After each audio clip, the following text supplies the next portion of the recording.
But at this point, I'll start the recording, and again, the only thing we've done is we've opened up Revit, and we're going to browse in this sample architecture project to get comfortable with navigation. So Hanan, I might move on, but if you have questions, I'm going to come back for you.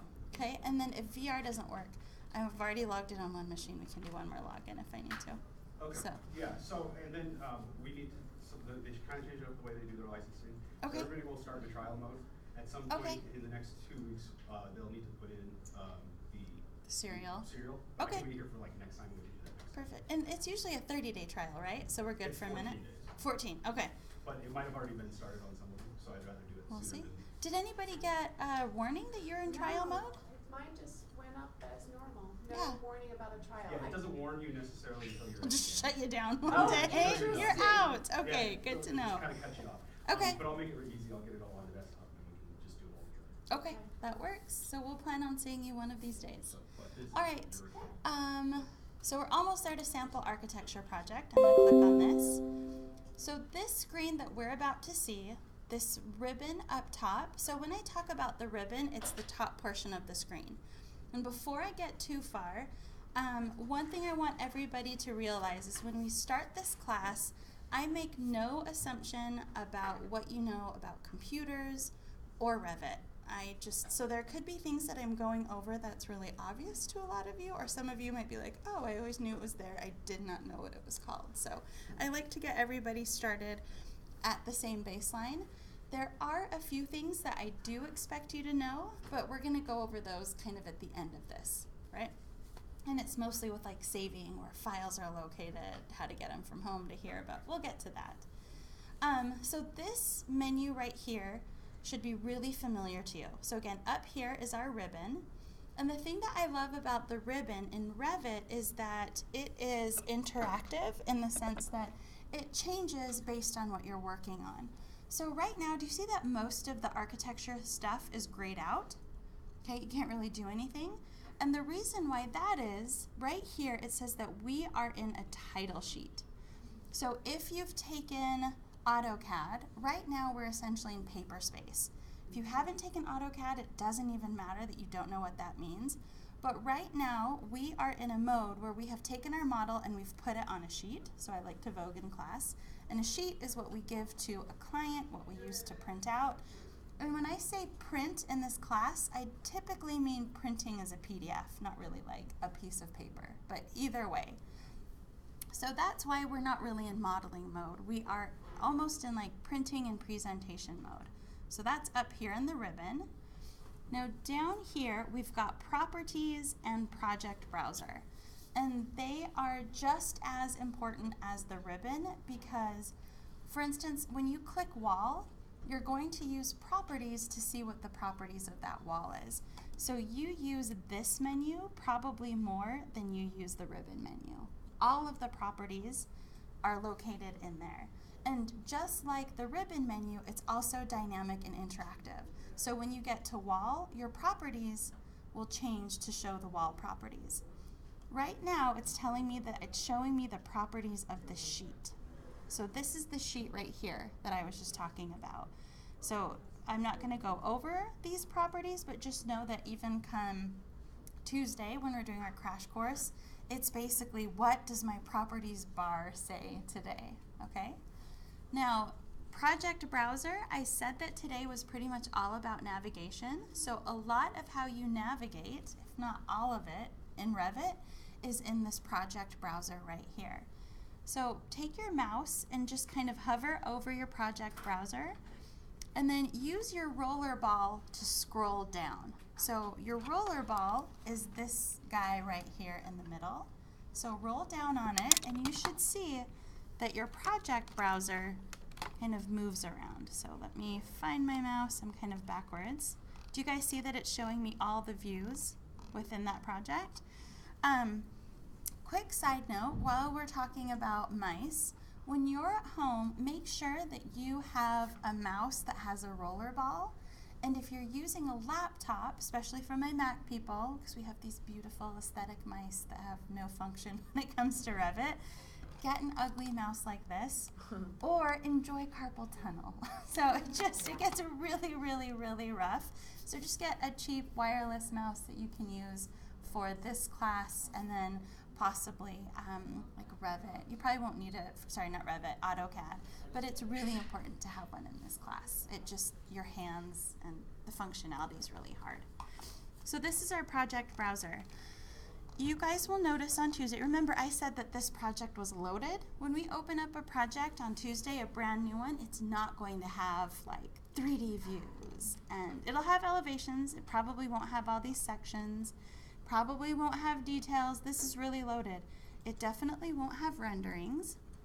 Let's go to a view that we are probably more familiar with. So meet me at level 1 floor plan. You get there by double clicking on it. Okay, so everybody kind of heard that sound, right? So just listen to my mouse. You guys heard that? That's a double click.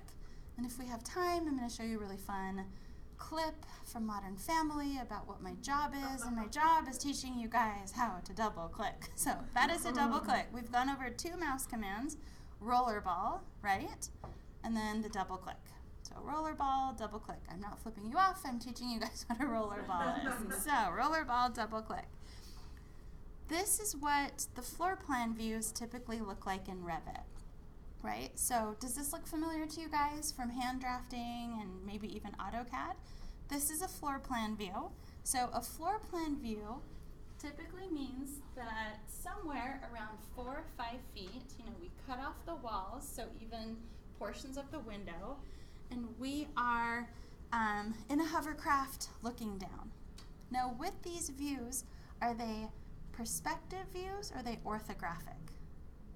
They're orthographic. So if it was perspective, it would mean that the walls would look like they were kind of caving in, right? So you could see like the perspective projection. But a floor plan is what's known as orthographic. So it's really just up and it's showing straight down, right? So this is a view that we probably would never see as a human because we always see things in perspective. But it's a way that we draw in order to convey information. So floor plans in Revit, and all floor plans in general, are what's called orthographic projections. So let's do a little bit more navigating. On your screen, go ahead and find your mouse, and then do you see where it says bath?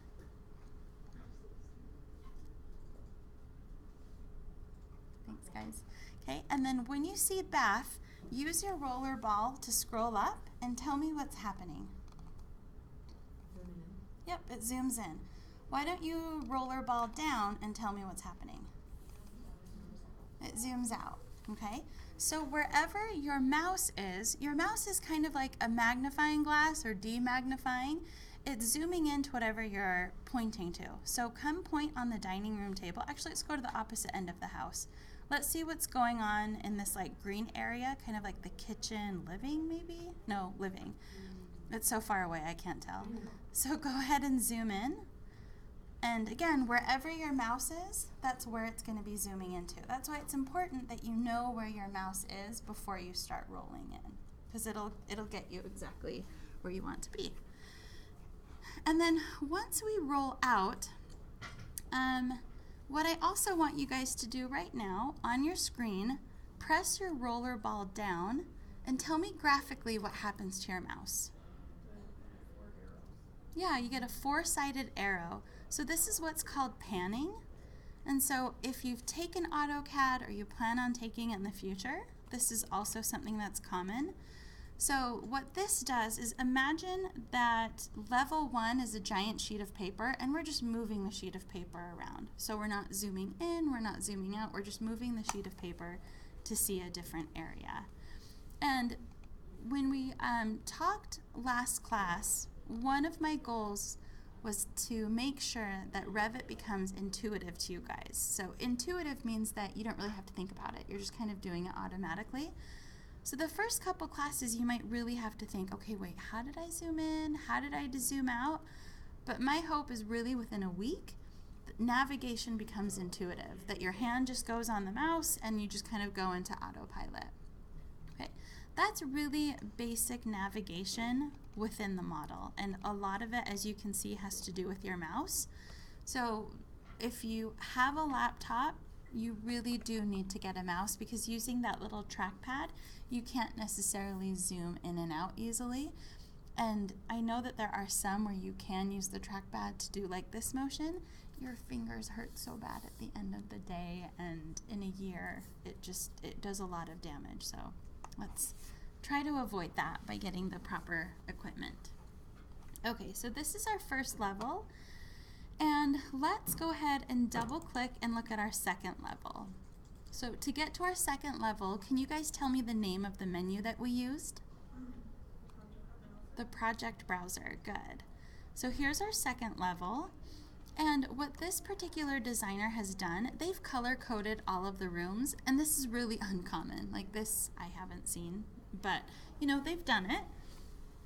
But I just wanted to point out the most of the plans that we work on, and most of the plans that you'll see, they won't necessarily be color coded.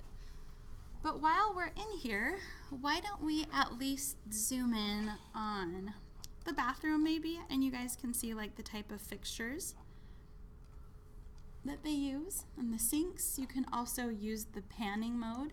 So when I say panning, remind me again what you're doing on your mouse. Dragging the sheet. We're holding. Yep, so hold the roller ball and kind of drag it over. I You just wanna kind call of it a see. wheel. Say that again? I want to call it a wheel. It's a wheel. Yeah. What did I call it? Well, Yeah, roller ball, wheel, whatever. I'll take either one. In the old days, you're right, they were a ball. Yeah. there used to be a There are a ball lot on of the mouths bottom. Yeah. that have a ball. Hey, I know, I didn't easy. get as No, efficient. the best times. Right. Yay. And then let's look at the fun stuff now. So let's go to the 3D kitchen. No, wait. Let me do something different. Up here, do you guys see that there's different tabs of what we've opened? So I see level 2, level 1, and title sheet. If you've clicked on different things, you might see more or you might see less. When we first start out with Revit, you may recall that last week I said I want to kind of break you of just working in floor plan view, but looking in multi-views. We're going to go ahead and try that today, just for navigation. So let's do this. Do you see up here, there is an icon where it looks like there's a whole bunch of little squares or windows with a red X? That stands for Close Inactive Views. So you might find that your computer might be struggling a little bit. Like, for example, if your graphics card is just like slowing down, it might just be that you have too many views open. Like Revit just keeps everything open. So sometimes by shutting down all of your views, you can actually get your computer to go a little bit faster.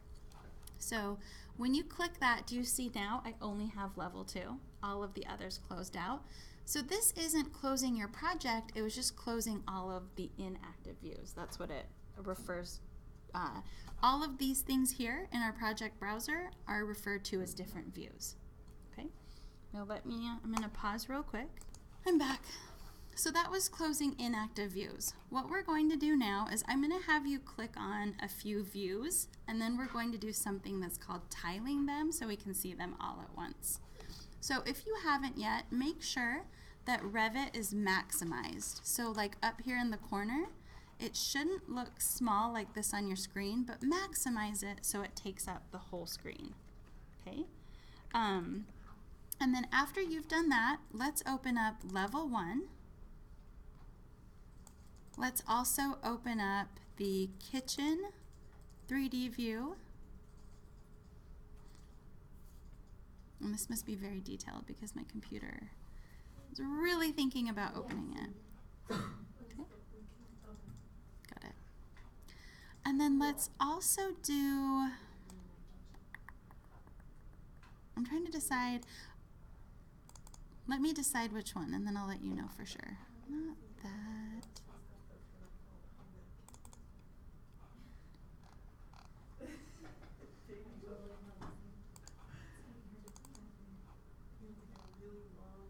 Okay, So let's do level 1, kitchen and longitudinal section.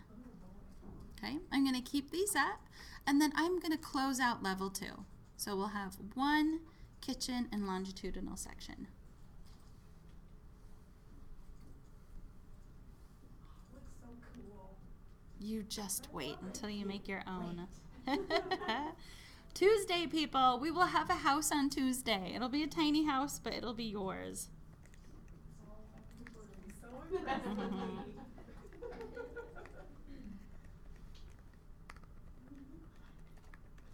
It's a cool idea to say you can build your own home. It's really fun. Okay, did you guys get those 3 views open? Okay. Oh, is it still thinking? Let's let it think for a minute longer. Has it been like as long as we've been waiting? Yeah. That's so weird. It's definitely a big file. Let me come take a peek. Okay, so we all hit WT. I haven't. Is this what happened to you? Your views might be completely different than mine, right? So I've got level 1 here, I've got the kitchen over here. What you can do, just to let you guys know, I want the kitchen in the big window right here. So what I'm going to do is I'm going to click into the big window, and I'm going to keep hitting WT. So I'm going to click in again and hit WT, so it keeps tiling around those windows. Okay, so again, it was a click in, WT, and if you hit enter, just know that it might make it mad, and you might have to hit WT again without the enter. I don't know what it does. I'm not going to try, but it just might make it mad. So, and then it doesn't matter where your floor plan or your section is. Now I'd like you guys to spend some time, so zoom and pan, and try to make your screen match mine as close as possible, but it doesn't matter if the section's on top or bottom. Okay, but just make sure that your zooms are similar to what I see. So I'm going to zoom in right here.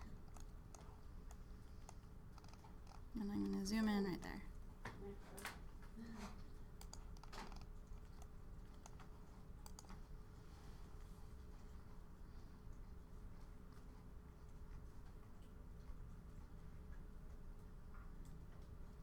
Good.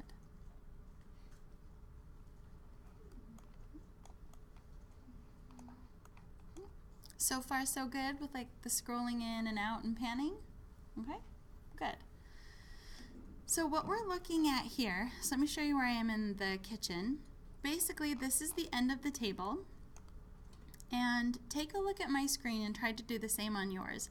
In any view, grab the bottle and tell me what happens in your other views. Oh. Anybody? Anybody? Yeah. So typically, when something is blue or highlighted like that, it means that it's selected. So we have 3 different views, and we selected one bottle, and even though we just selected that one bottle in one view, why is it appearing in all the other views? Because it knows it's the same thing. And then, and looking on the board, what is it about this particular program that makes it like that, that it knows that it's the same thing? It starts with a B and ends with an M. Yes, it's a BIM model. Yep, so everything that we see here is built from one model. So the walls, the bottles, the views, although they're rendered differently and maybe placed differently on sheets and views, it's all the same thing. So that's what we're seeing right here. This is one model that somebody built, and this view, it's a rendered kitchen view. That's a 3D perspective view of that model. Here we have a section cut of the model, and then here we have a floor plan view of that model. So I hope this shows you guys how BIM works. So up until this point, I'm assuming that everything you've worked on has been very separate. Whether, I'm going to just call it drafting, okay? CAD drafting or hand drafting. Your floor plan does not do anything for you to get an elevation. Your elevation doesn't inform anything on your floor plan. You have to do that manually, okay? Now let's be brave. Hit the delete key, okay? where did the bottle, what happened to the bottle? Did just one bottle go away? They all went away, right? So did we just delete 3 things? We deleted one thing that just exists in all of the different things. So that's one thing that took, the first time I taught this, I guess I didn't explain it well because I had a student that was working on a floor plan and was trying to show an alternate and didn't realize that that alternate was affecting every single one of the views. They're like, oh, so I just lost everything? I'm like, yes. So just know that what you do in one view affects all of your views. Okay, these aren't lines, these aren't 2D lines that exist in space now. Yeah, this is an actual, it's a digital physical model of a building. So think about your house. If you tore off your roof on the outside of your building, you wouldn't expect to come inside and still have your roof there, right? Like, it doesn't work. If you are on the inside of your house and you decide to push your wall out 5 feet, you wouldn't expect to go outside and still see the wall 5 feet in, right? So it's weird that when we draft, that is how we work. We're like, okay, I moved the wall on the inside, now wait just a sec, I have to go move it on the outside, and I have to go move it here and move it here. That's not how it works in reality. That's why I love BIM modeling. So even when it shuts down on us, I'm like, we're gonna wait for you because you're so good when you come back up. So let's grab a couple other things. And in fact, right now, I do like to lead you guys and show you how to do it, but why don't you guys play around for a bit, right? So even in like this kitchen view, let's make it go a little bit faster. So down here at the bottom, oh, you guys can't see. You might have to stand up. Here, let me show you this. In kitchen, first click in the kitchen window, and then on this line right here, follow this line all the way down and you'll see the word perspective. Do you guys see the word perspective? From perspective, come over 2 buttons to the right and you'll see something that looks like a blue 3D box. And when you hover on it, it should say something like visual style realistic. Click on that for me and just change it to shaded, and it'll make your computer work so much faster because it's not going to be rendering light. Let me tell you guys that one more time because I can't really show you unless you want to stand up. Here's kitchen, follow the line down, you'll see the word perspective. So it's down here. Come 2 over, this menu comes up, you want shaded. And then what shaded does, realistic turns off essentially like the real sun and shadows. It just makes it look somewhat realistic. And you'll find that you see how much faster I can zoom in and out now because it's not calculating every refraction of light and shadow. Okay, so play with stuff. If you find that all of a sudden you're stuck, so for example, look at my screen. If you double click on something and all of a sudden your screen looks like this, go ahead and just click out of that and don't save. But for now, feel free to grab something and move it, and then watch it move around in the other views. Move chairs and zoom out, try it in different views. What is the undo button? Like if you do something by mistake? Same, it should be Control Z. Okay. Yep. Just clarify. Yep. Because I know that will happen. Yeah. Yay, who said that? Does Kristen call them oh crap buttons too? Yes. Yes. She's like, are you sure? I'm like, I am sure that's what I call them. It's memorable. I think when Dustin was teaching, he didn't teach them that way. I'm like, but it's so fun. I know. Oh crap.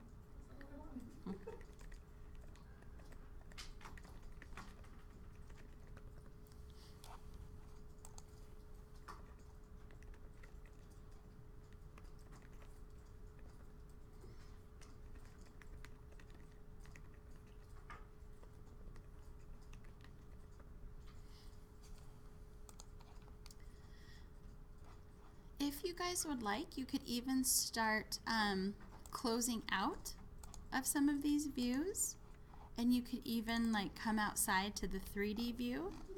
And this one's going to be a little bit different. So I'm going to actually let me let you guys play around a minute more. But if you want to know how to kind of move around in 3D, It's really similar. I'm still using the same concept of like if I wanted to see inside this room, I zoom in. But to really move the view, I have to hold down my wheel, my roller ball, either one, and then hold the shift key and then move my mouse around and it moves my view. So don't throw up. Don't get motion sickness on me. But again, hold the scroll wheel and shift at the same time, and then as you move, it'll orbit it around. Now there are also these fancy buttons right here, but I have, so my right hand used to have really bad tendinitis just from years of working, and so for me, holding something down is really hard. And so for me, it's easier to use my index finger on the scroll wheel. It's a little bit easier on my hands. So whichever one you'd like, but either one of those works. You can even look at some of the default views they have built in here, like left. That's a little too far out for me, but I can always zoom in. So have fun just kind of playing around in there. Be nosy, look through their house, delete stuff, move it.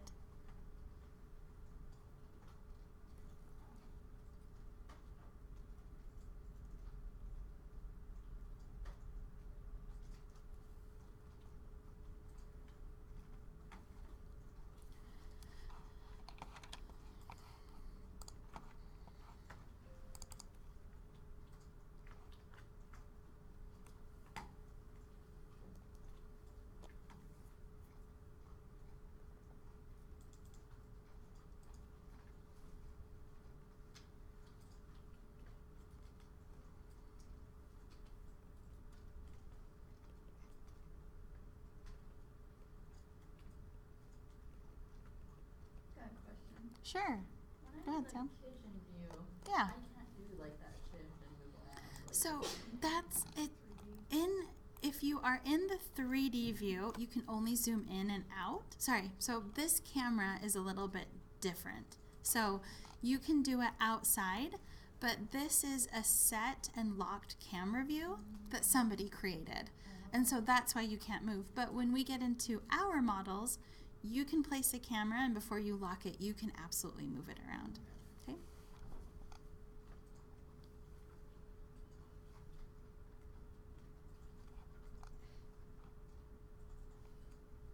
If you guys wanted to see more than one view open at a time, do you guys remember what that shortcut is? WT. Yep, WT. So that's window tile. And usually if I write something on the board, it's not often, it usually means that that's something to remember. So like BIM, WT, window tile, all that stuff. On Tuesday's class, I have kind of a favor to ask you guys, but this could be a little bit, I don't know about this, Naima. We'll see how it goes. Just test it out and see how it goes. But sometimes the thing that's hard is when we are in BIM modeling, you really have to stay engaged because you're holding and you're clicking something, but then you want to let go to write notes down, right? Which is totally normal. But sometimes I feel like if you're writing too many notes, you kind of get disengaged from the actual process before you. So this semester, we're going to try a couple of like experimental classes, okay? And Tuesday is going to be the first experiment where I'm going to scare you guys and I'm going to ask you guys not to take notes. Dun, dun, dun. Okay. I already saw a couple like, okay, so don't take notes in class, but I know you guys love your notes. What I'm going to have you guys do instead is after class, you guys are going to pull up the YouTube video and watch it like really, really fast, and then take notes off of that video, and then maybe even follow along with it, because then you've practiced in class. Not only are you practicing again at home, but then you're going through and taking notes, and if something wasn't clear in class, if something's not translating as you're practicing, then you can come back and ask that question in the following class. Now, eventually we will have lab time to where you can actually do that in class, right? That's going to be my first experiment. Let's see how it goes with no notes, just so I can keep you all together. If that doesn't work, because this class is supposed to work best for you, like if that just doesn't work at all, what we're going to do is I'm going to make sure that I give you guys enough pause so that you can write stuff down, right? And that's kind of hard for me to gauge because everybody takes notes differently. Like if you look at my notes, you won't even understand what they mean. And I look at other people's notes and it's almost like an actual transcript of what I've said in class. I'm like, how do you write so fast and so well? So just know that for me, like the stuff that will come up on your questions, like the things for review, are going up on the board. But there's several things, even starting this week, that we go over and over and over again that I'm like, you're going to get it because you're going to see this several times, okay? So bear with me while we experiment on Tuesday, and it's the first class, so it's going to be the scariest one to not take notes on. We'll try it, and then we'll try something else the following Tuesday if it just didn't work, if you're really uncomfortable with it, okay? I'd love feedback on how it went. In fact, I probably expect it. So, all right. Did you guys have enough time to kind of poke around and play on that? All right. Let's, while we're here, I'm going to review a couple things real quick, okay? So first, I want you guys, just to make sure that this sat well with you, I only want level 1 open, please.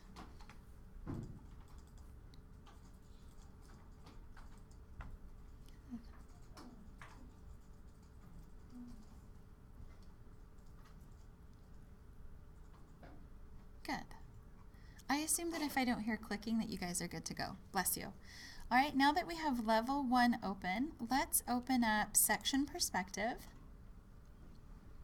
Let's also open up level 2. Let's even open up the site. We'll get all floor plans. And then let's open up the north elevation.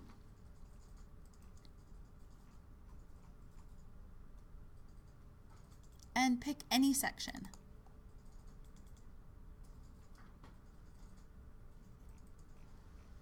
Okay, if I asked you guys to only show, okay, before you do anything, I only want to see level 2 and close everything else out in 2 steps. Could you do it in just 2 steps? Okay, I'm going to give you guys a sec. So I only want to see level 2 and close out everything else in 2 steps. So you would click on level 2. And then, do you guys remember where my shortcut is? Yes, up here. Close inactive windows. I really wish that there was a shortcut for that. So that's a really nice shortcut because it quickly closes everything, right? Do you guys remember why it's good for your computer to do that? So it can run faster? Yeah, sometimes it runs. In this lab, we actually have pretty nice computers, so it's rare that all of a sudden things run slow. But even at home on my computer, and especially on laptops, I'm like, oh, window close. Close inactive windows, close inactive windows. It really, you can really see a difference with those. So please remember that that's there. Good. Now, if you go home and whoever asks you, like, oh, Revit's so cool, how do you get around? What would you tell them? What is the main thing of navigation in Revit? It's pretty much, yeah, your mouse. It pretty much does everything. So to zoom in just using your mouse, what do you use? Yep, the roller ball going what direction? Up or down? Up. Good. Almost, yeah. And then to zoom out, which way?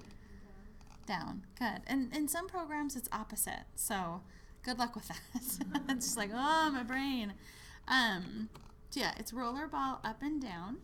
And then don't forget that your cursor is essentially like the magnifying glass. So wherever your cursor is pointing, that's where you're going to zoom into. I think some people don't make that connection for a long time. And so let's say I want to look at a bathroom. I do trash talking on old like fellow coworkers here. So we'd be looking at a plan like, hey, we got to look at the bath. What? Dude, no. So, yeah, let's check out the bath. Like, no, put your mouse right there and just zoom in right there. It is a magnifying glass, so don't be that dude. Yes. I get a little OCD sometimes. I'm sorry. But good. That's our navigation. I won't go through 3D because we really don't have to worry about that yet. But what we're going to work on right now is like, oh my gosh, they're gone. Okay, so close them out. Shut them down. Did you see that I hit X's on two of the most important things? You are going to do that on accident and you will have a heart attack.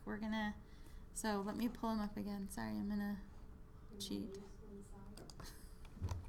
We're gonna go to you. I hate it when I Okay, accidentally mess up my ribbon. so there are these little X's here. Be brave and shut them down. Get rid of them. It's gonna happen, so I want you to know. And the funny thing is I'm gonna show you today, and what happens, you're gonna be like, I don't even know where that was. How did we do it? Okay, I'm looking at computers. Are they gone? Are you being brave? Okay. Mine is gone too. So up here at the top, we're gonna go to View. Okay, so far so good. And then down at the far right, User Interface. So I shut down Project Browser, and I also shut down Properties. So I'm just gonna hang out here. Wait, is there a shortcut for, oh, there's a shortcut for Properties now. Hold on, let me type in PP. Garbage. Garbage. Like, I don't think that's gonna work. See how it tells me Properties is PP? It didn't work. So I'm just gonna click that back. What was that? Mean. Come on, Revit. Let me try it again. Interesting. So, but it didn't bring, okay. Oh, I'm an idiot. Because I wasn't doing my properties. I was trying to get my project browser back. I'm embarrassed. Okay, sorry. So those are the two, properties and project browser. If you lose them, are you out of luck? No. Well, maybe. Probably not. What menu do you go to? View. View. So just think of this. Go to View because it's something you want to see. You want to view it, so go to your View. User interface, it's how you interface. It's like the most common way of interfacing. And then I will say project browser and properties bar every day, all day. So you will remember those two. And if you have to click on 7 different ones until the right ones show up, that's fine. Just know where it is, okay? So View because it's something you want to see, and then it's hidden under user interface.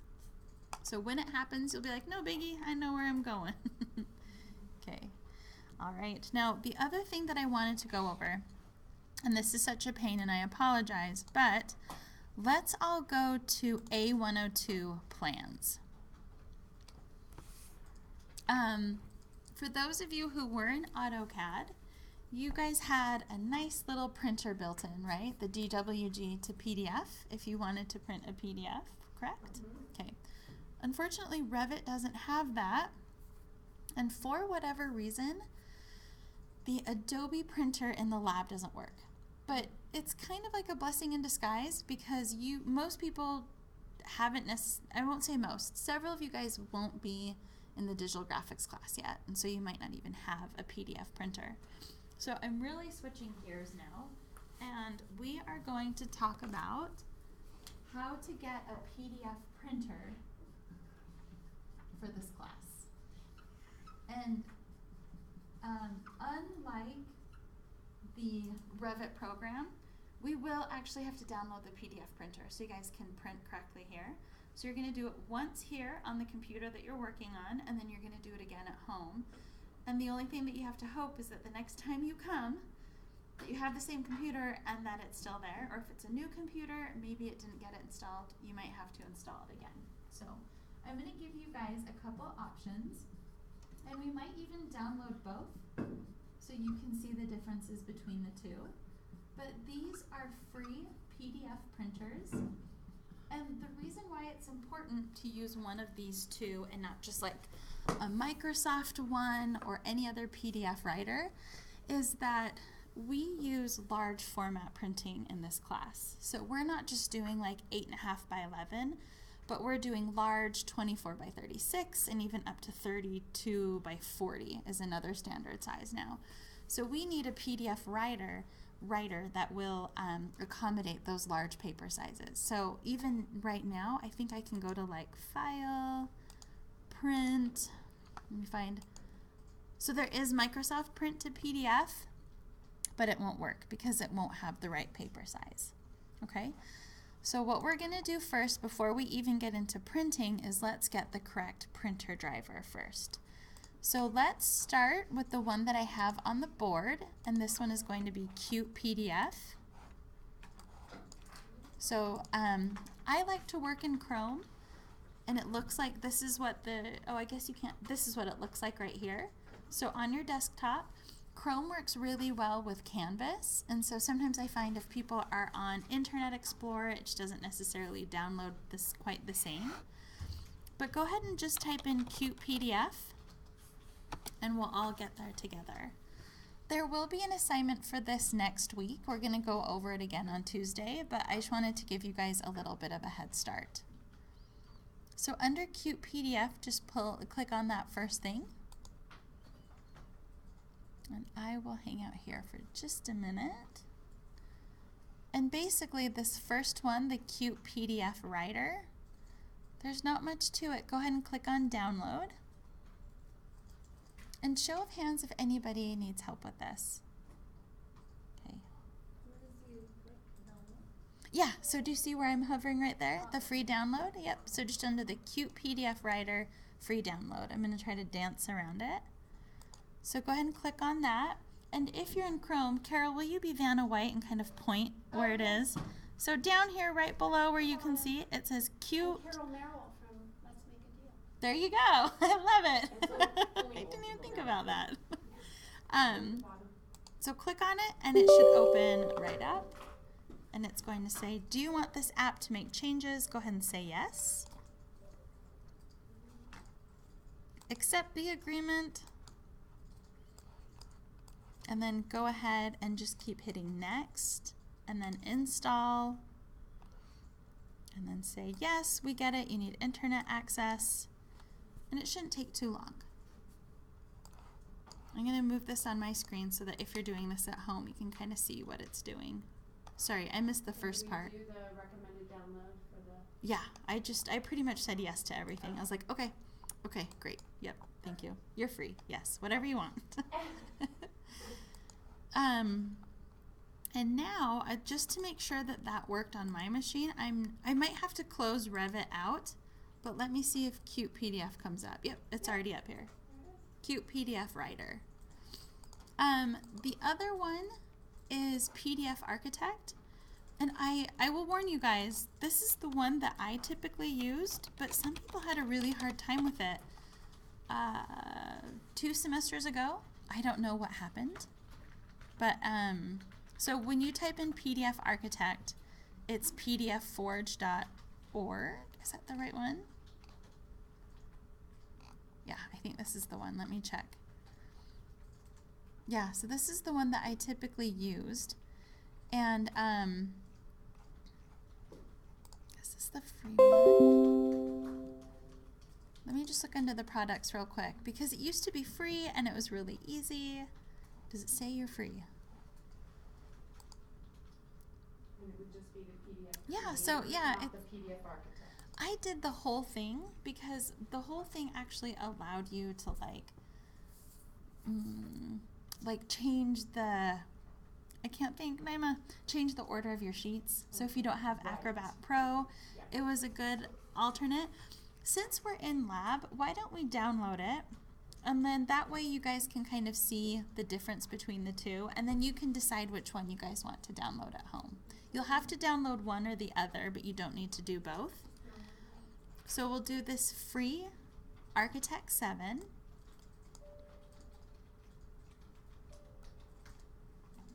Does anybody else need to see how to come back here? Were you guys able to follow along okay? Right.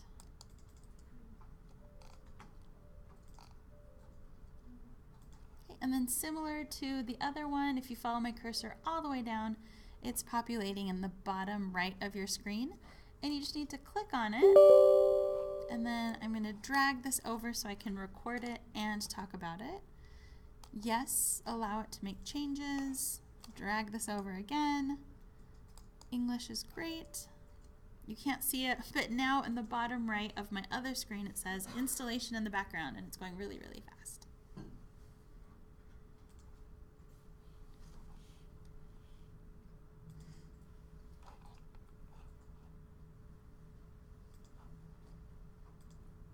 still going.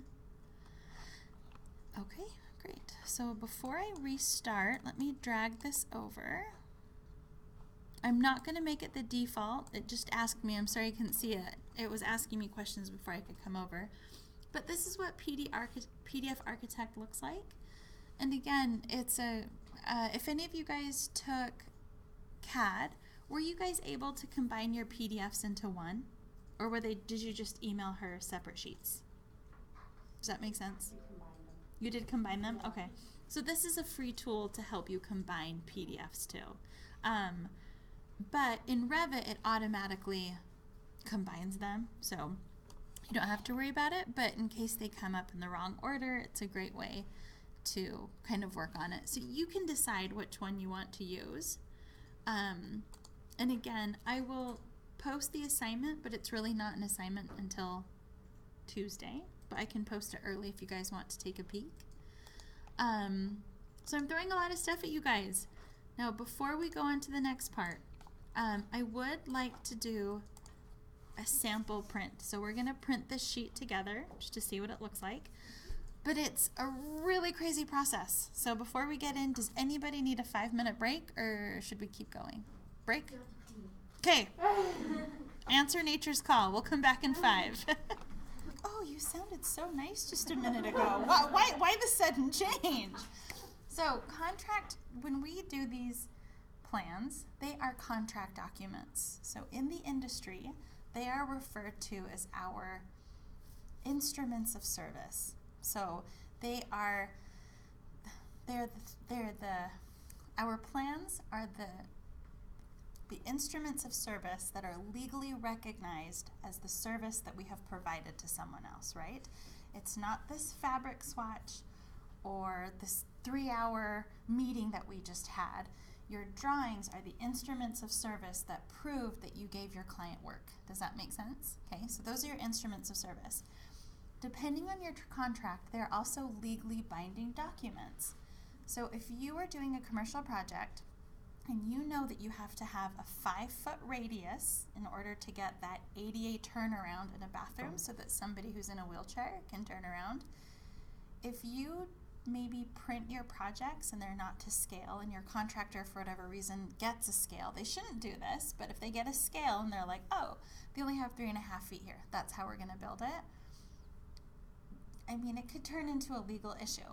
So getting them printed to scale is really important so that when somebody unrolls your drawings and they read in the bottom that these plans are 1/4 inch scale, when they get their scale out and they measure 1/4 inch, it better be 1/4 inch. Does that make sense? So they absolutely have to be to scale.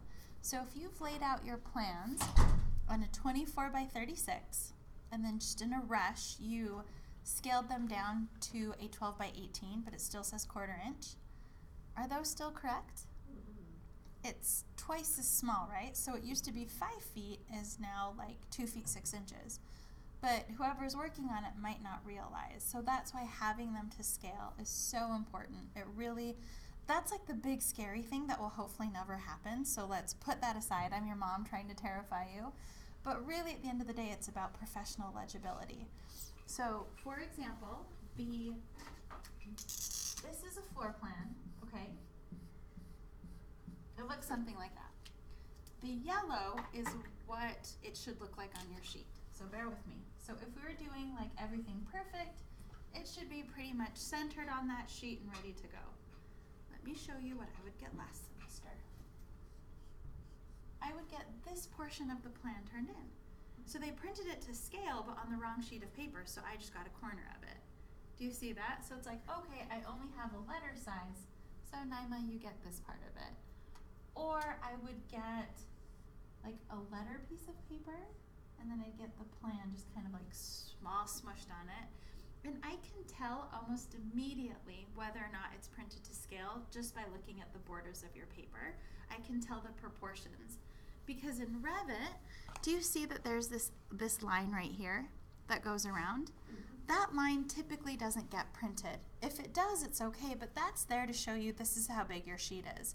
So if on your 8.5 by 11, I see that whole thing, I'm like, that's not the right size. I shouldn't see that much of it. So I really know right off the bat whether it's been printed correctly or not. So what we're going to focus on today, just to get into good habits, is one, how to do a print setup, how to print to scale, and then last, how to check to see if it's right, because it baffled me. I'm like, you're turning this in, you see your file. I mean, most of it's cut off. And there's one student that 7 weeks in, after sitting down with them and going over it, I was just like, I'm not giving you credit anymore. I can't open up every single assignment and ask you to reprint. So we're just not doing it anymore. Because of that, I'm traumatized, and that's why we're having this lecture today, because I don't want to do that again. So, is everybody excited to go through this terrifying thing of printing? Just kidding, it's not. We're going to do it correctly. We can go up to the little print icon. Actually, before I get too far, everybody is in A102 plans, right? Okay, so do you guys notice that we're printing off of a sheet and not off of like a view, like a model space view? Okay, so in this class, we'll always print on a sheet. We're going to get into how to actually put a view on a sheet on Tuesday. For today, just for practice purposes, we're going to take this. So we are in A102 plans.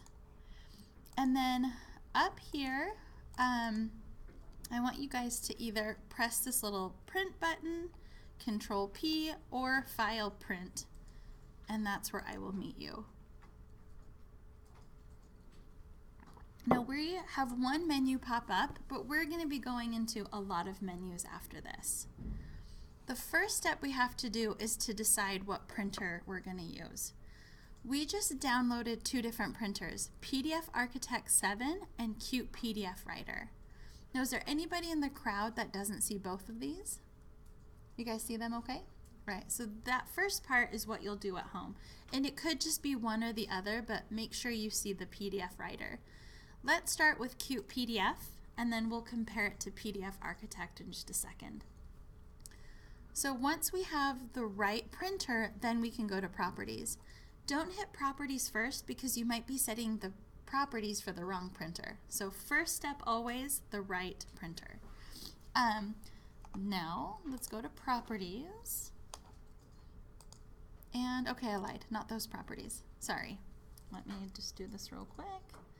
Can I rewind the tape and pretend I didn't say that? We want to go to Setup. I'm so sorry. We want to go to Setup down at the bottom right. So in Revit, do you go to Properties or Setup? Setup. Well done. Good save. Good. And then from here, do you see that Revit has already set up some stuff for us? So typically, this won't necessarily be filled in, but it's giving us an A3 sheet size, which is good. We'll keep it. It has it centered, and that's also what we want, but this is where I'm mad at Revit. Do you see how it says fit to page? Never, ever, ever, ever, ever in your life do I want you to fit to page. Because remember that example, if you set it up on a 24 by 36, but you shrink it down to fit the wrong paper size, you lose your scale. Don't lose your scale, so make it zoom 100%.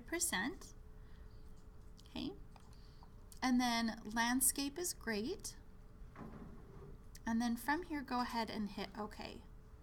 And then on Tuesday, we're going to walk through this whole same thing again, but we might need to change the sheet size. Okay, so we'll do OK. And then the other thing that we also need to do is the print range. So far we've gone through and we've set the printer, we did the settings and the setup, but now we want to tell it what to print. Okay, so instead of current window, I want you guys to click on selected views and sheets. And then click on select. And do you guys see all of the views and sheets that are checked?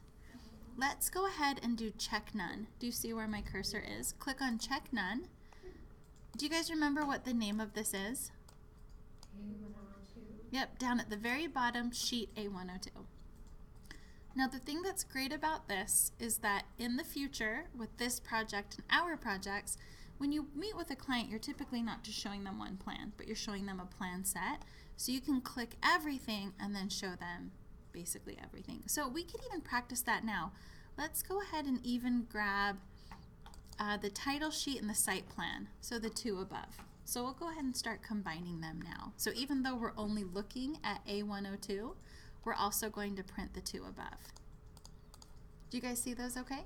And the site plan? Yeah. All right, and then go ahead and click OK. And then up here, it will give you a warning. So I'm going to be brave and I'm not going to change mine. But do you see that it's saying create separate files? I want you guys to click on combined multiple selected views and sheets into a single file.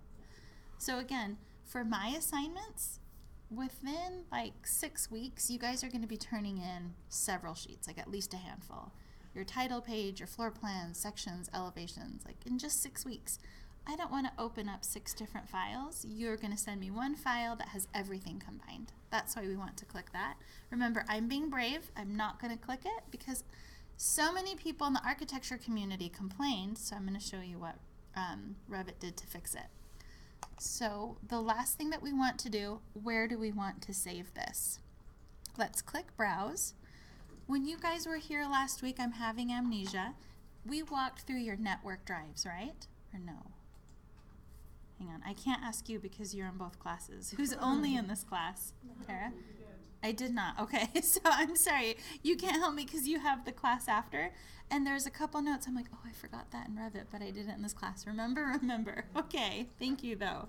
So what I want you guys to do, pull down this little menu here, and let's go, actually, let's do it from up here. Go to this PC. Do you see where it says Documents? Pull down and go to this PC. And you'll see another menu that looks like this. Everybody with me? Okay. So Tara, verify this for me. Down here at the bottom where it says Network Locations, I don't have one, but do you see a drive that is the same as your user login name? So mine would be N Nawabi, you would be T, and then whatever your last name is? Yeah. Does anybody not see that? I saw it in the other class, but I'm not seeing it. You don't see it here? Yeah. Interesting. Same with you? Okay. Hands up if you don't see it. I'm on yours, so I don't. Okay, yes, I don't have it. That's really interesting. Now show me who does. It's like down the middle. I couldn't see your view. I don't know. Maybe. I'm wondering if there's a link there. There could be. There could be like a network thing going on. So we'll find out about that. Let me just talk about this while we're here though. So if you see that drive, I would prefer, if you're ever going to save something to the computer and not like on your USB or something, to save it here. Because this network drive, what it allows you to do is, so I'm going to use Tara as an example. So Tara, if you save on the network drive, that means if you come back on Tuesday and Fabi is sitting there, you can go to any computer in here or the 2 labs across the hall and your work is on the network. So all of them are connected. The network gets cleaned out like once a year, once every 2 years, I don't know, and they warn us. If you saved on your desktop though, and Fabi sat there, your files are stuck on that computer. And not just that, but because these computers are used by so many people and so much stuff gets saved, that in the evenings at random intervals in the semester, they just dump them and clear them out. So you lose your work for that day and you could potentially lose your work for that semester. So if you see the network drive, yes? When we save unfinished work, would you rather have us save it on a USB or on our drive? It's really up to you. That's something we'll talk about in just a minute, but how you save your files, you'll have lots of options, and I'll give you some in case there are things that you already have into practice. Like if you're really organized, you know what you're doing, go with it. If I open up your USB and every class from the last 7 years are there, follow my way, come to me, okay? I will show you the way, all right?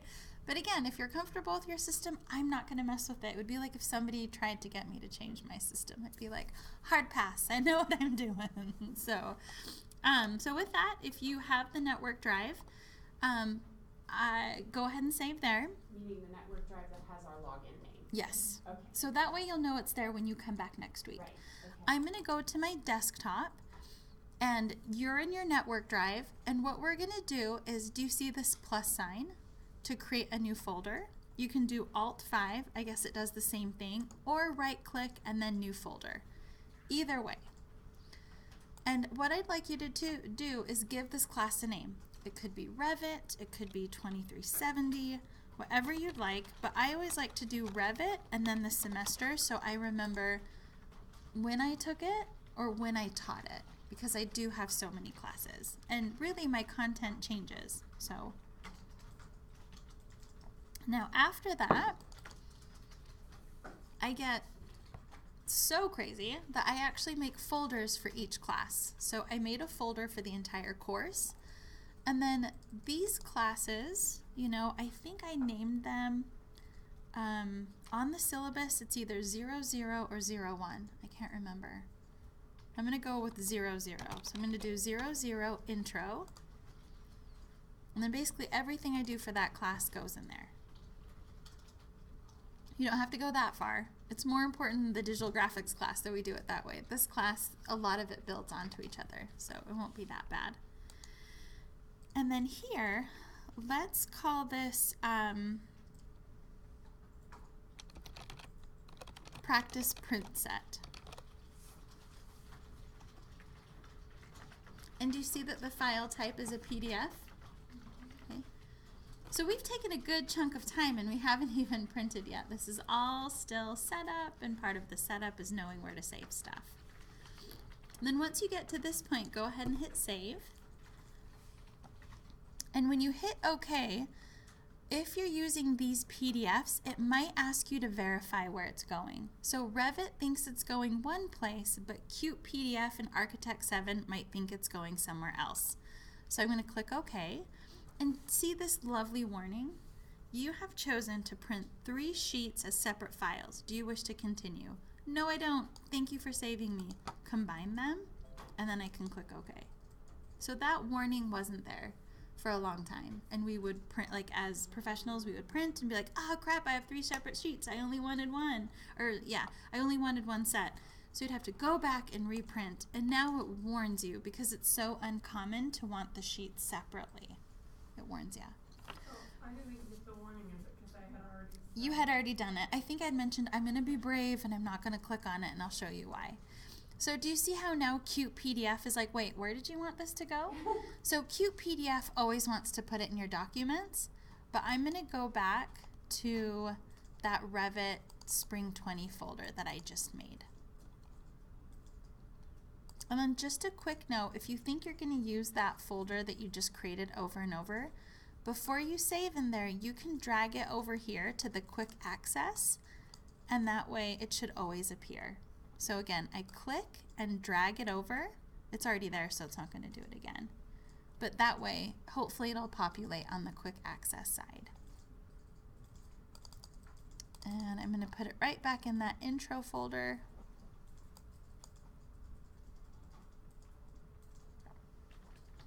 Now with these 2 programs, they don't necessarily open up a preview. Sometimes depending on the program, like I'm pretty sure in CAD, if you print as a PDF, it automatically opens up a preview. With this one, we just have to go into the folder. So I'm here in the Finder. I'm going to go see if that actually worked.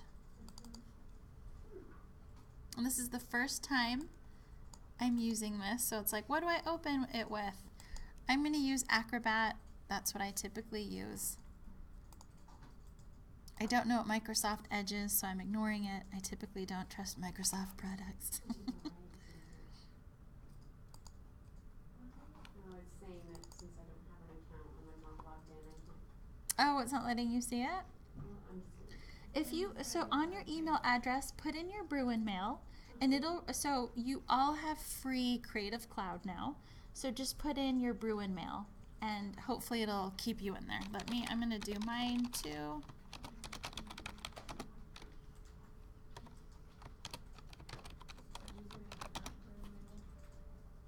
I forgot what our email is. Oh, it's bruinmail@slcc.edu. It's funny, the second time I did it, it opened up without me having to do anything. Really? That's weird. That is bizarre. Okay, well, Where did I lose ya? Ah. Okay. Back here. Okay, so you are in, are you just trying to check to see if it worked? Okay, so where do you think you saved it? Under this drive, is that where I'm looking? The network drive? Yeah, so go there. And that's what I'm looking for. Yeah, there you go. We just want to see if it worked. Okay. So on that list, go ahead and click on Adobe Acrobat, and then check the always use this to open those files. Yep. And then the next thing that you'll probably need to do is,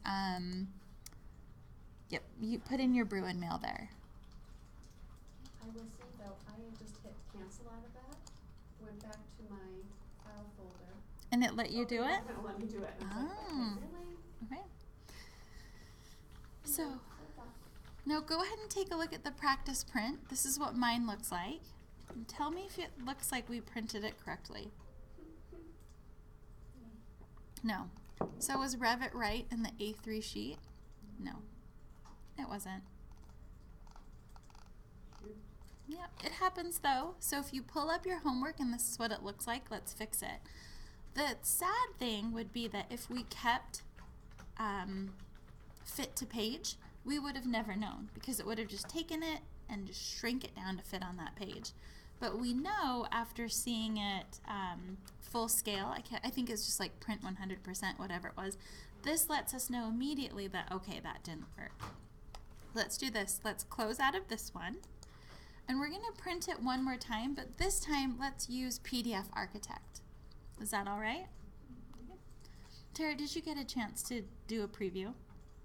No, because I don't remember what my stupid. Oh, shoot. Okay. Cancel Just out trust and me, try. it didn't work. I did cancel and it brought it up again, so. Okay. We, if you need to, you can use a different PDF viewer. I really don't know what Microsoft Edge is. I might have to figure it out, but, or you could even use the PDF Architect 7. Okay. So let's go back through. Let's go to print. Okay, however you want to get there. And then this time, we're going to change our printer from the CutePDF to PDF Architect 7.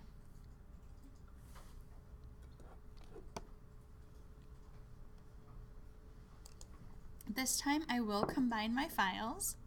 And do you guys remember, I'm asking a lot of you, like in the first hour of Revit, where to go to change the sheet settings? Setup, good. Let's go to Setup. And it has it as A3, and in fact, I don't even know what it is. So you guys hang out there. I am gonna see, this is an A1 metric. Lovely. It's in metric, aren't we lucky? I don't even know what it's gonna be. 840 centimeters. Oh, okay, we're gonna practice. Architect D. I think it should be. I actually have no idea what, I have to ask my friend Google. It is weird. So we're gonna use a 30 by 40 because 29.7, so that's actually an Arch E size. Okay. Yep, so we're gonna use an Arch E. And I will tell you guys these sheet sizes, don't worry. You won't have to figure those out on your own. But we're gonna go back to print. You might still be there and Setup. And you should see Arch E. So it's way down there. What was that? Oh yeah, Archie, that's right.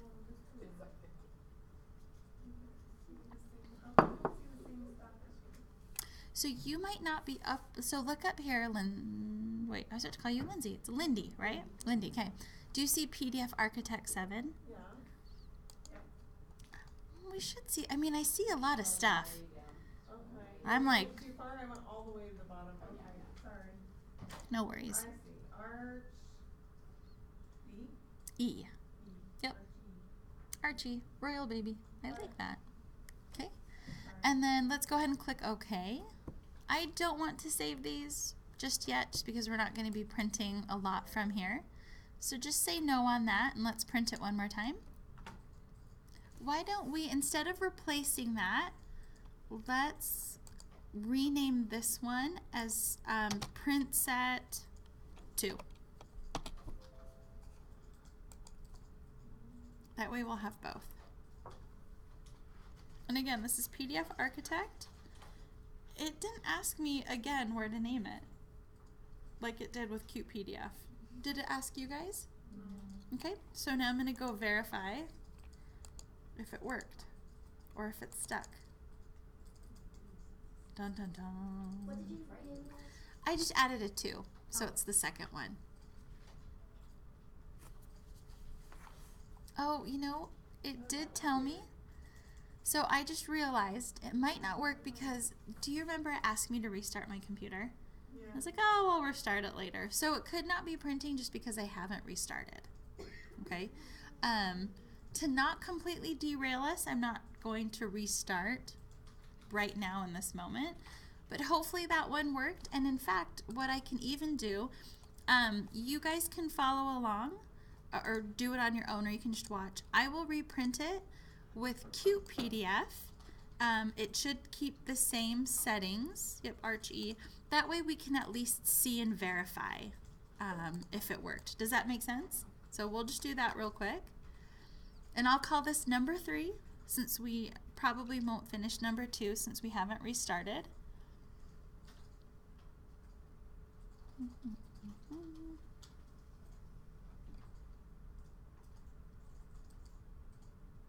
Well, it's thinking really hard.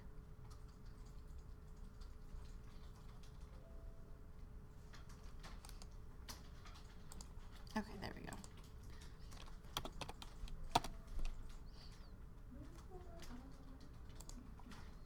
Okay, so here's number 3.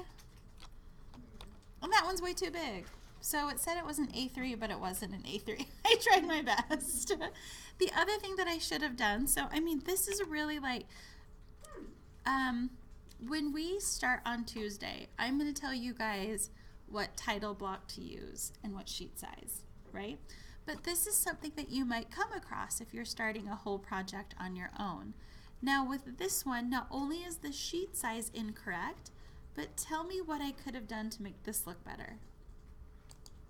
Put it in the center. Yeah, I could center on the page to make it look a little bit better, right? So with every project, we at least want to center them and keep working on that sheet size. So apparently it said A3, but it wasn't quite an A3. The other thing that I could try to do is, I'm assuming that it's 800 millimeters to inches. Let's do it to, okay, so it could actually just be a 24 by 36 after all that. It's not, so it won't be, because it's in metric, it wasn't made for the US essentially. So this is someone in Canada or Japan. It wasn't made for the US, so it won't exactly fit on the sheet, but we can get it a little bit better. So just to satisfy my OCD inklings, I'm going to do it one more time. I'm going to do it a 4th time.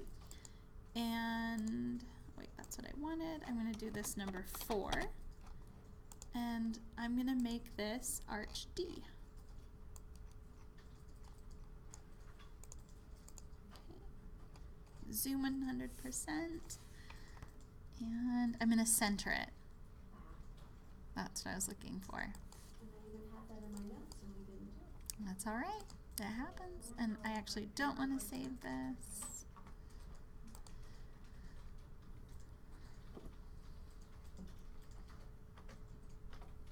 So we're definitely going through a lot for one print. But the thing about this printer is that every time you print, it saves your settings. So the next time you go to print, it'll save those settings. So it won't take quite as long. So here we are with number 4. I'll save that one. There we go, much better. So see how the page isn't perfect? That's okay because we just don't have this paper size here in the US, which is really common. We have different paper sizes. But you can see that it lays out better, it's still to scale, now it's centered. Okay? And eventually we'll get there, and we'll do this again, maybe on Tuesday, maybe on Thursday. But we will do this at least one more time and then a few more times after that. Okay? Now before we get wrapped up here, I only have a couple more things for today. So let's review some stuff first. So the first thing, let's stay where we are. let's make sure that we get a PDF printer installed on our machines. So if some of you guys are downloading the Creative Cloud for digital graphics, or if you already have it, you can try to see if on your personal machine if the Adobe PDF Writer works. It might, but for whatever reason on a network install it doesn't work. It just spins and spins and spins. So check that for me. And then you can spend some class time to restart your computer and log back in. I'll do that too to see what PDF Architect 7 does, to see if we can get that to work. There's a couple of you who are using random logins, so restarting might not help, but we'll see. So that'll be the other thing. You can stay and explore what PDF Architect does. And I think the other new thing that I wanted to introduce before we do a Revit recap is how to save your files here in class. So usually it's not very common that you will work on something and then need to take it home, but it could happen because what we do, I hope that you guys can finish up the majority of the exercise in class, but I also find that there are some days where people just don't want to stay and they're like, oh, I just want to go work at home. So I want you guys to figure out the best way to get files that you're working on here in class to yourself. How many of you guys are already using a USB? Okay, not many of you guys, yeah. So USB, how many of you guys are using cloud storage? A couple of you, okay. I don't suggest you guys emailing them to yourselves. So what I want to do now is to go over some options that you have to save your work here and how will you get it at home. For those of you who are in my digital graphics class, or I mean really any of you can get Creative Cloud for free. You can save your projects, even Revit projects, on the Creative Cloud. Let's start with probably the most simple, a USB. Okay, so USBs are great because you can plug them in, you can work on them, unplug them, go home and do the whole thing again. How many of you guys have forgotten a USB at school and texted me in a panic? Okay, many of you guys forget these. We have a collection of these in our computer lab. People just don't come back from them and I'm like, what the heck, guys? So use a USB, but make sure it's on like a key ring or something so that you remember to take this home, okay? That's one option for this class and even your other classes, but please make sure that you're making those folders so it's easy for you to find your assignments. For the first couple weeks when we get started, I'm going to do what we did today. I'll go through, I'll show you on the drive how I'm saving the folder and how I come back to it, okay? The other option that you guys have you guys ever used Google Drive before? Anybody in here? Okay. If you haven't, let me show you guys how that works. So go ahead and log in to a Gmail account that you'd like to use. So you can use your personal Gmail account or your Bruin Mail account, either one.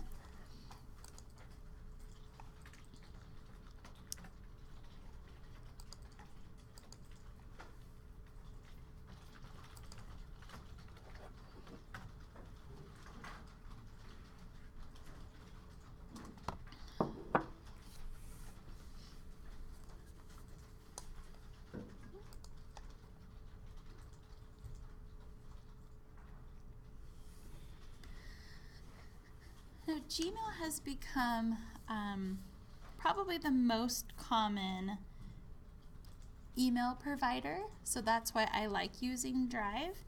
I'd be surprised if anybody here didn't have a personal Gmail that they use, but I know that all of you guys at least have a student account that you can access. I wish I could help you with that. I wish I could help you.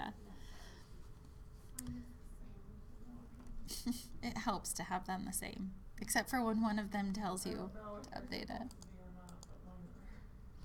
Now, if you guys are here in Gmail, do you see up on the right, it could be a picture of you or it could just be your initial. Next to that, there's a 9-square grid.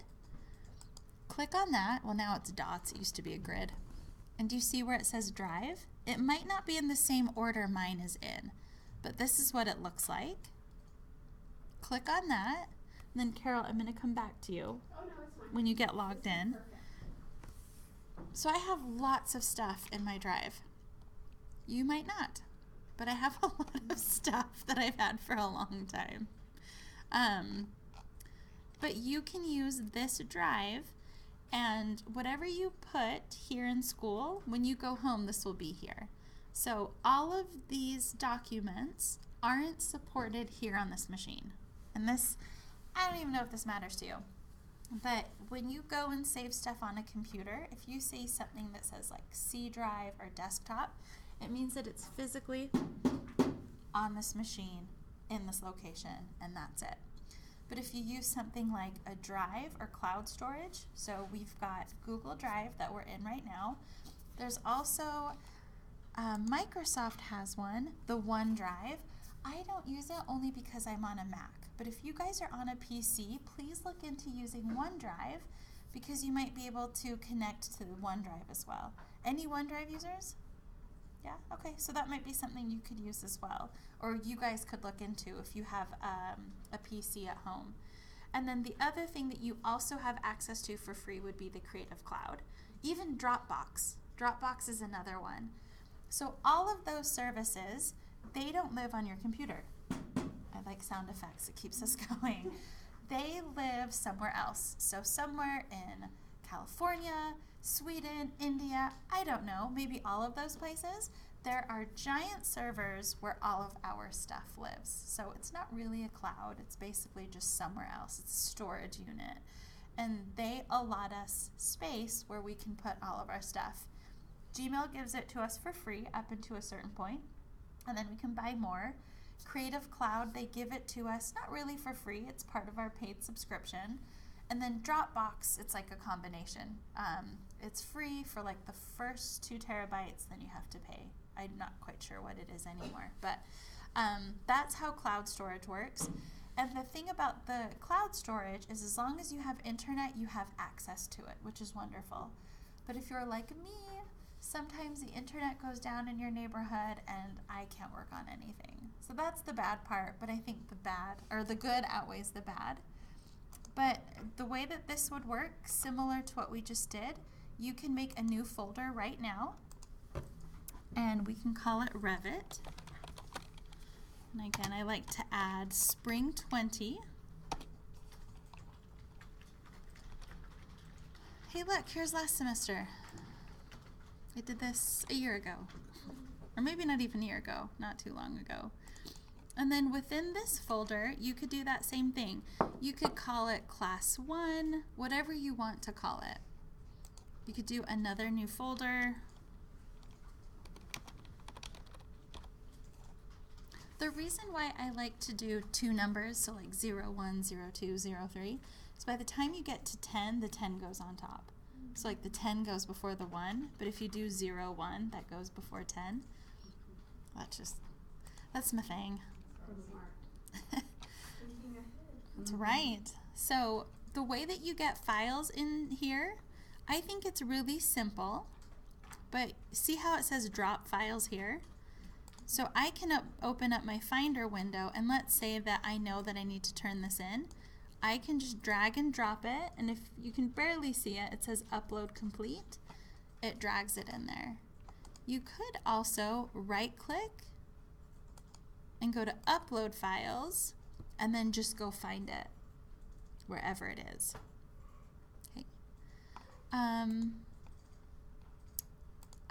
I need to figure this out.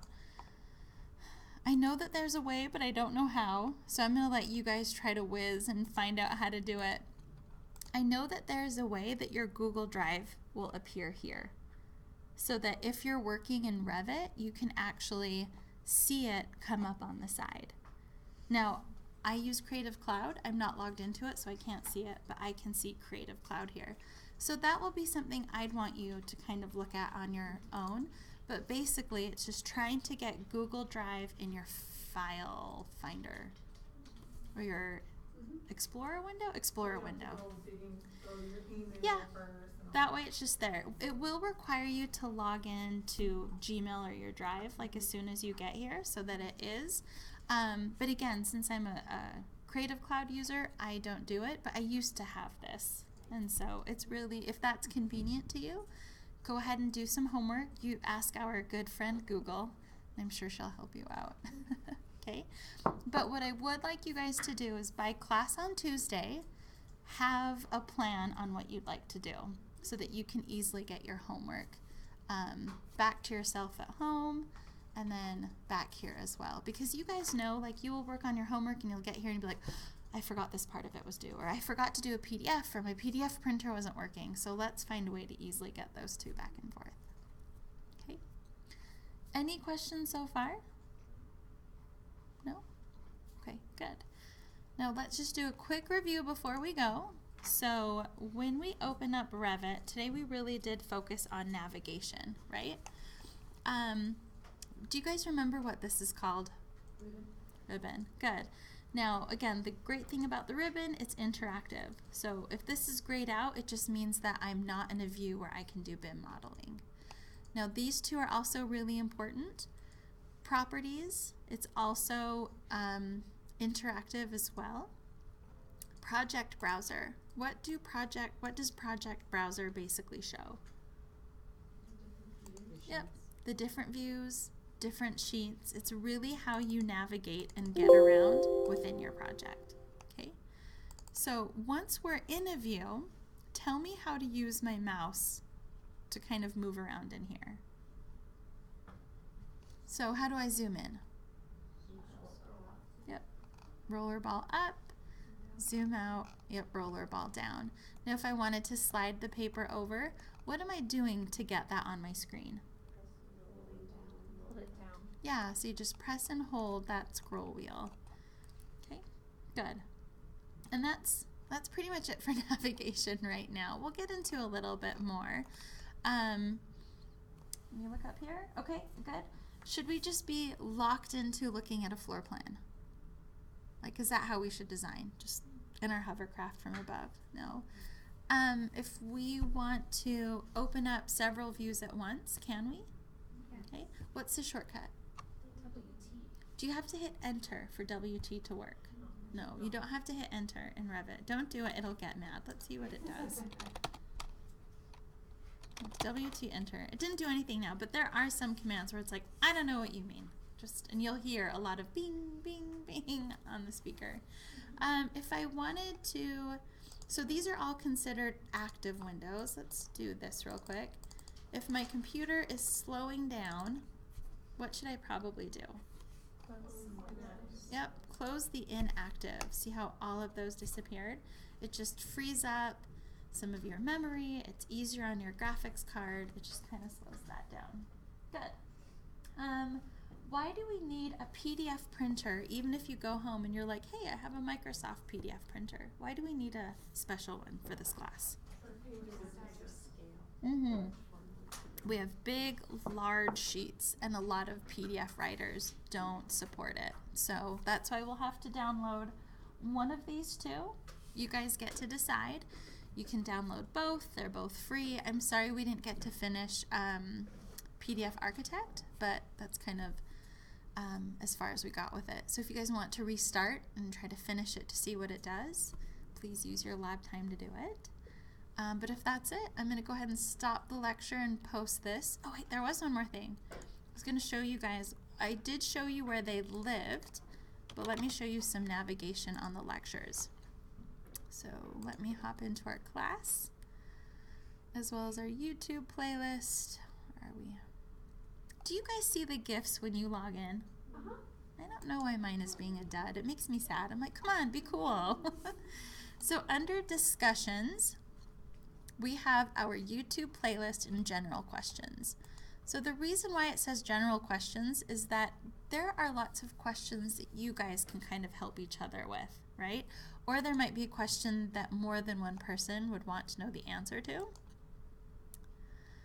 So you guys can ask those here, and I would suggest that you guys click on subscribe because it could be information that you want or something that you can help with. So I think it's great to subscribe to this one.